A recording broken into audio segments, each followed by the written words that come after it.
Omusumba Bujjingo w'ekkanisa ya House of Prayer Ministries International alangiridde ekisiibo eky'ennaku 42 ekitandika n'enkya okutuuka nga 12 Oktoba. Njagala kulanga kirango kino tutandika ekisiibo ky'ennaku 42 kitandika Monday eno nga 1 Septemba.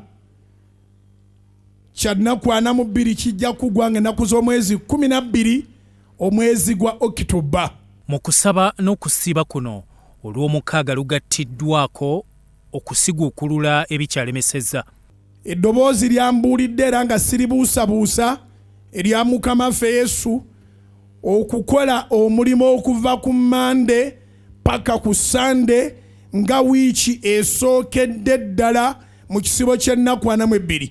Monday, Tuesday, Wednesday, Thursday, Friday, Saturday tugenda kubeera ku Canaanland mu lunch hours paka ku Sunday nga z'ennaku 7 ezisookayo wansi. Munnabuddu Bujjingo awadde emigaso gy'okusiiba nga bw'awabula abakyala ab'embuto n'abali ku ddagala ery'enjawulo obutasiiba. Ennaku 7 ezisooka kye tugenda okwasaganya bakiyita Uziya. Uziya agenda kufiira mu nnaku 7 ezisooka. Mu kisiibo kino oteekwa okulaba Katonda zikubire waggulu n'akalulu ak'amaanyi. Uziya atamutegeera, Isaaya essula ya 6, Isaaya yennyini nnabbi yawa obujulizi n'aga nti mu mwaka kabaka Uziya mwe yafiira ne ndyoka ndaba Mukama. Era obuweereza bwa Isaaya awo bwatandikira.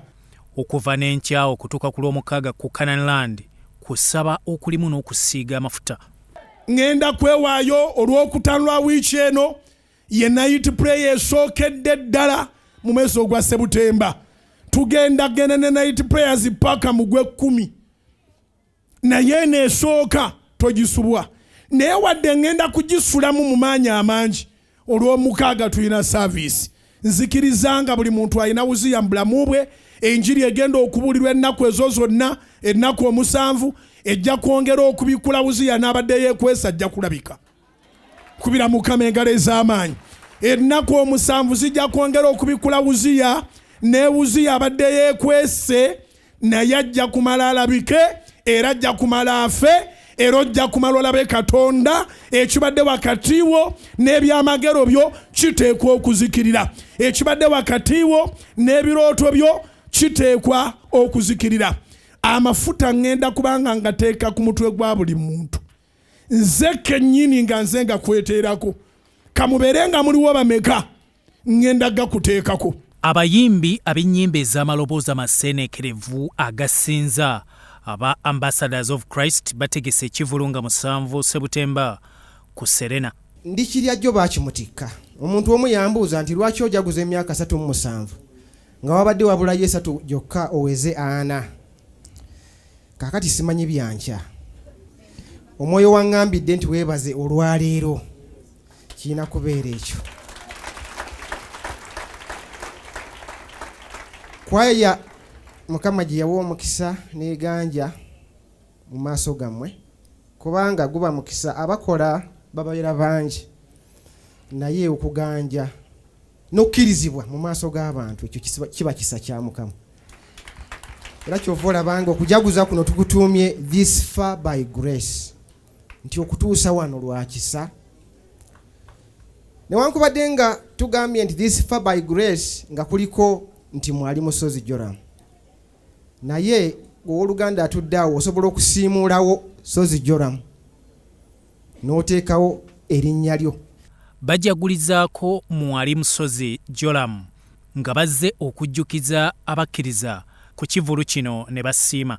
Tujja kwebaza Katonda nnyo bwe tunasinkana ku Serena nga 7 Septemba Sunday eno ejja.